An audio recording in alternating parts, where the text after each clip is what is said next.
मज्जा मांस ही त्या आईने त्या बाळाला दिलेली देण आहे.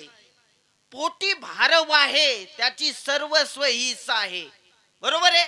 पोटी भारवाती ती तिची देण आहे. दुसरं दान म्हणजे कोणचं? रक्तदान.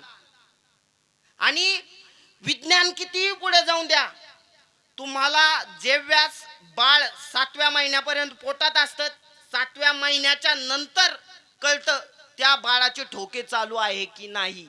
हे 7व्या महिन्यापर्यंत कळत नाही. जे बाळ श्वास घेतं ते ज्यावेळेस आई श्वास घेते त्यावेळेस जे बाळाचं उजवा फुफ्फुस असते त्यावेळेस त्या फुफ्फुसापर्यंत तो श्वास पोहोचला जातो. म्हणजे तिसरं दान कोणतं करते आई? श्वास म्हणजे जीव. बरोबर आहे का नाही? नंतर आई जी करते ते चौथं कोणचं दान करते? शेवट बघा, लज्जादान आणि जीवदान. पहा, बाळाची परिस्थिती कशी बिकट असू द्या, नवरा सांगतो डॉक्टरला आई गेली तरी जमन, असं म्हणतो का आपण? नाही. बाळ वाचवायचा प्रयत्न करा, परंतु आमच्या मुलीला म्हणजे तिचे सासू सासरे असतील, नवरा असेल, परंतु ती आई काय म्हणत असते? डॉक्टर मला काही झालं तरी जमन, पण माझ्या बाळाला वाचवा. म्हणजे आई आपल्याला जीवदान देते. आणि शेवटचं दान लज्जादान.